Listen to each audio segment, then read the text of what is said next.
You probably spent your morning looking at a lawn that cost way too much to water and neighbors who live way too close to ignore. You are grinding through another week to pay off a mortgage on a house made of cheap drywall and broken promises. But lately, you have been thinking about the dust. Those lonely shacks under a sky so big it makes your local zoning board look like toddlers in a sandbox.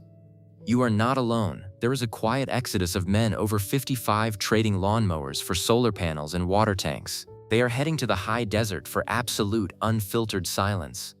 A reality check. Low regulation is not the purge. Even in the middle of nowhere, state rules for septic, wells, and fire safety still apply. Nature's laws are often more expensive than an HOA fine. But if you can handle the grit, these 10 spots offer a backdoor out of the system. Each has a catch, and each will test your sanity in ways a commute never could. Number 10. Terlingua, Texas. Sitting just a few miles from the Mexican border in the shadows of Big Bend, Terlingua is where the pavement ends and the real Texas begins. This isn't the Texas of Dallas skyscrapers or the tech bros in Austin with their scooters. This is a land of Ocotillo, limestone dust, and abandoned quicksilver mines. People move here because they are fundamentally done with being watched. You can find a rugged 5-acre plot out here for around $15,000, and if it has a crumbling shack already on it, you might be looking at $45,000. The draw is that ghost town energy. You are living in a place that the rest of the world basically gave up on 100 years ago, which gives you a ridiculous amount of breathing room. The local culture is a mix of desert rats, artists, and guys who do not want to explain why they left the suburbs. One weird quirk of the area is the world-famous chili cook-off that happens every year.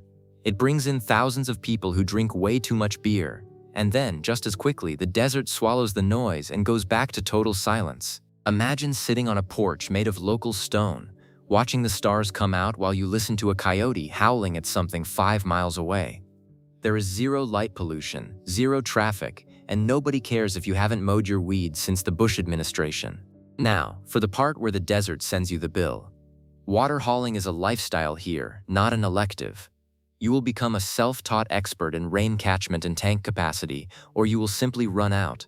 The heat in July is not just a weather report, it's a physical weight that stays on your chest until the sun goes down. If you think this border town is isolated, the next spot on our list makes the moon look like a crowded shopping mall. Number 9. Wonder Valley, California.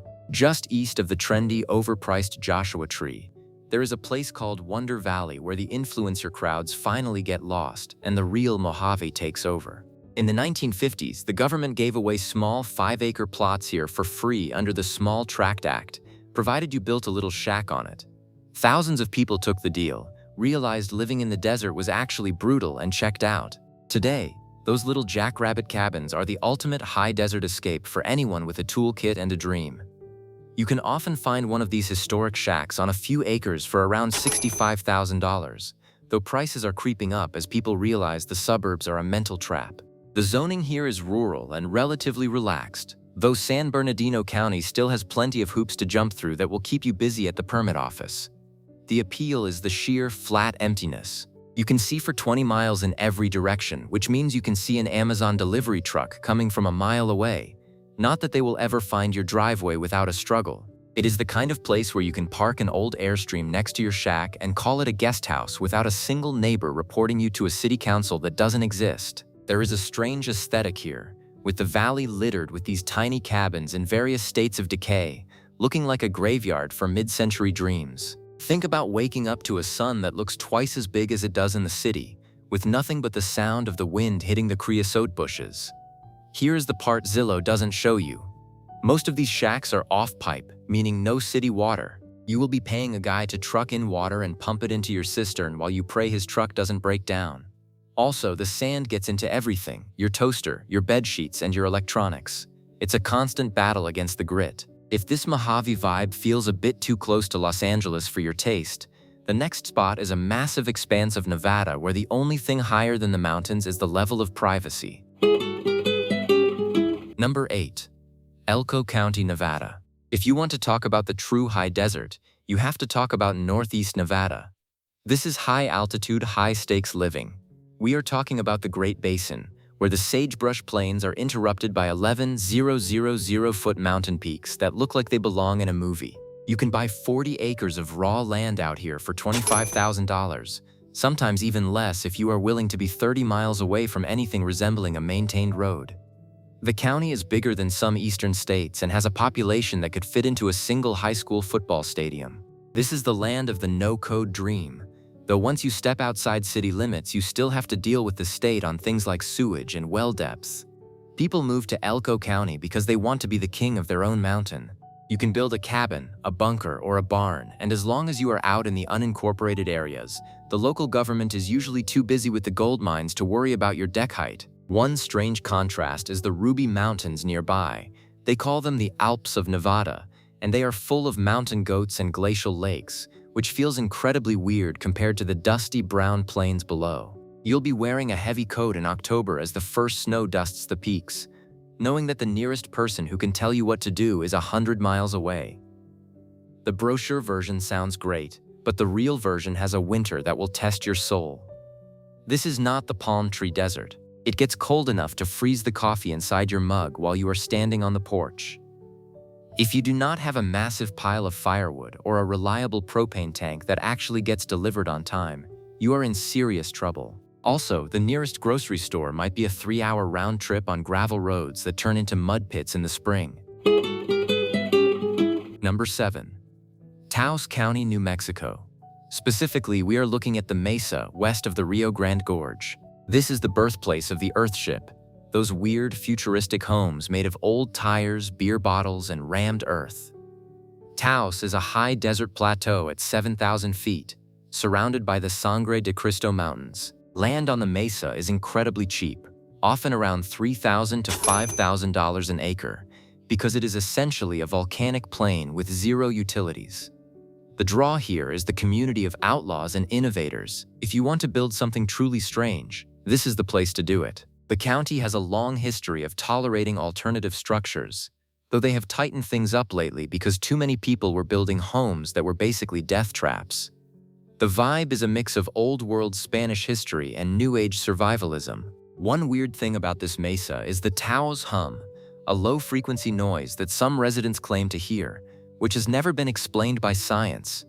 Maybe it is the earth talking, or maybe everyone is just a little sun-baked from the altitude.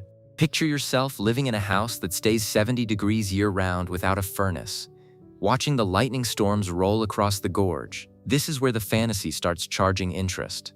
The mesa is rugged as hell.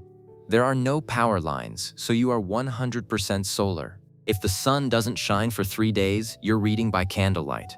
There are no water lines, so you are 100% rain catchment or hauling. Also, the wind on the mesa can be brutal enough to rip the door right off a poorly built shed. It is a place for the person who wants to live in a work of art but doesn't mind a little dirt in their teeth.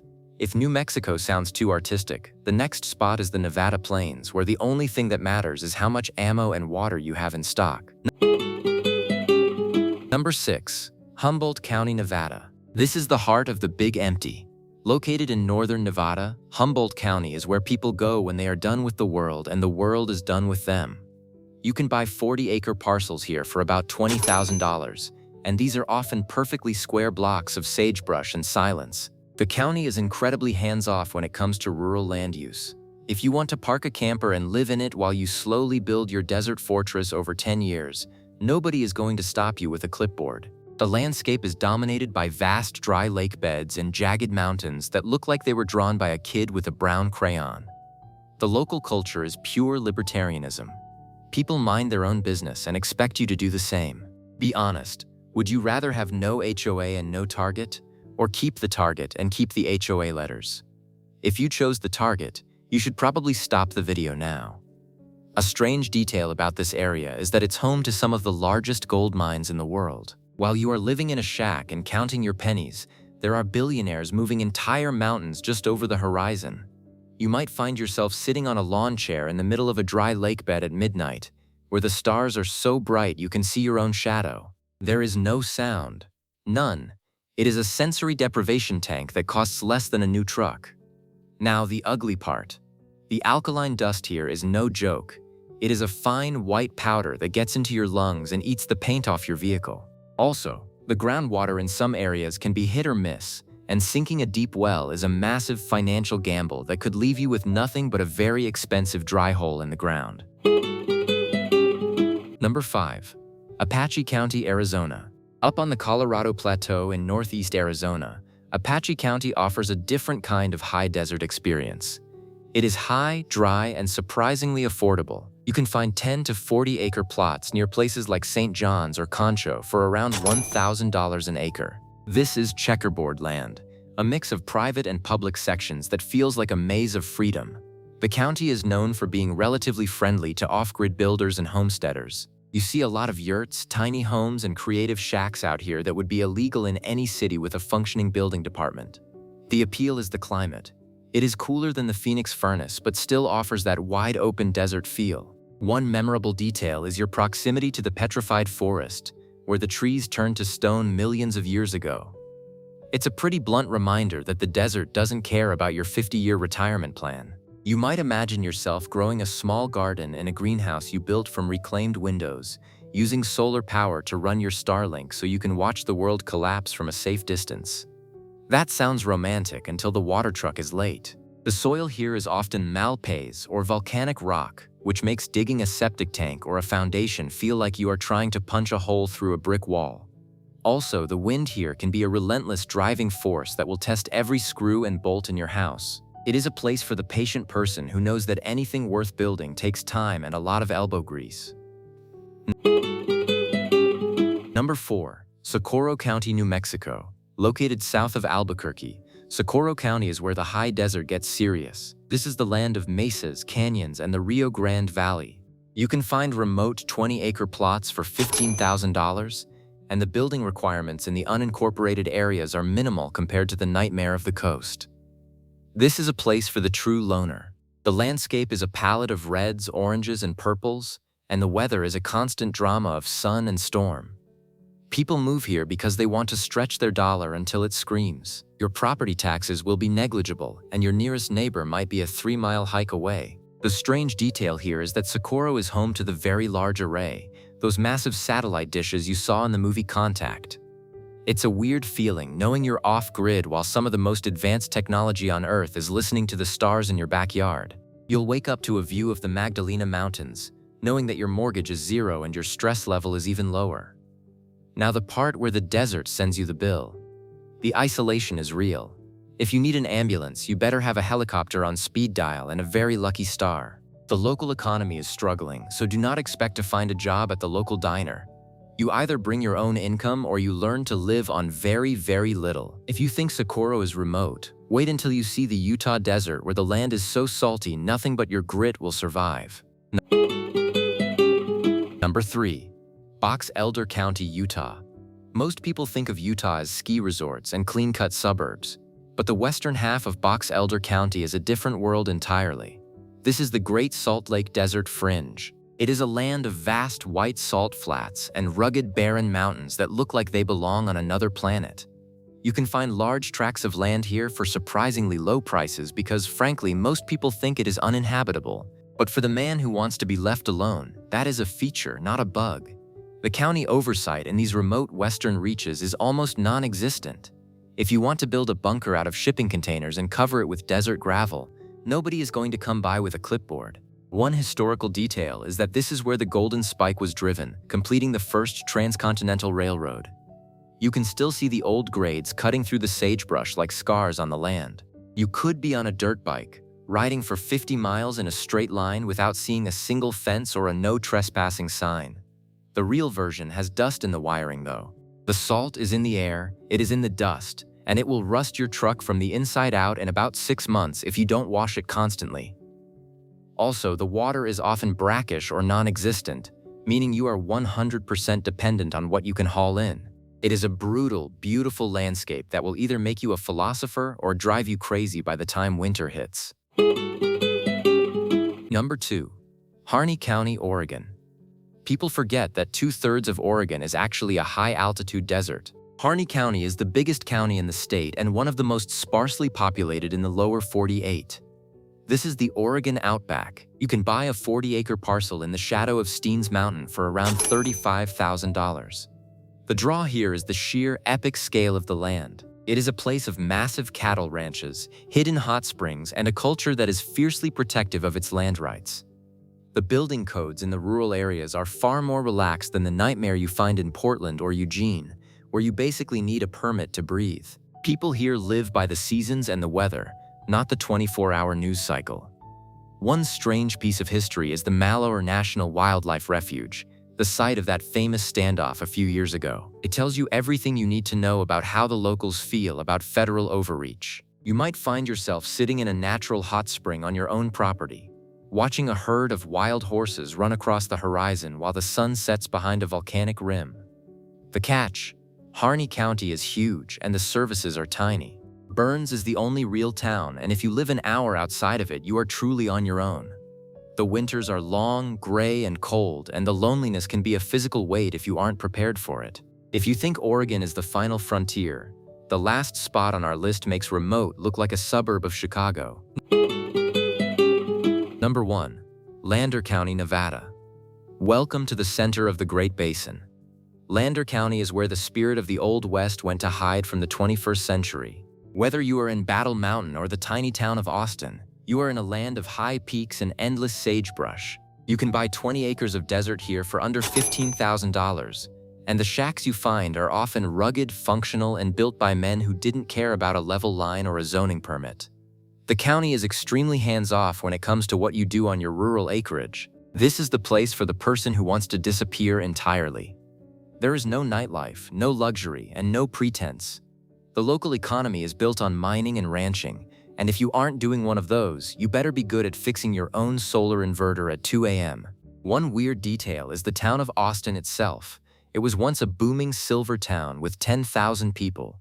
Now it has about 150, but it still has a 3-story brick hotel and a stunning old church.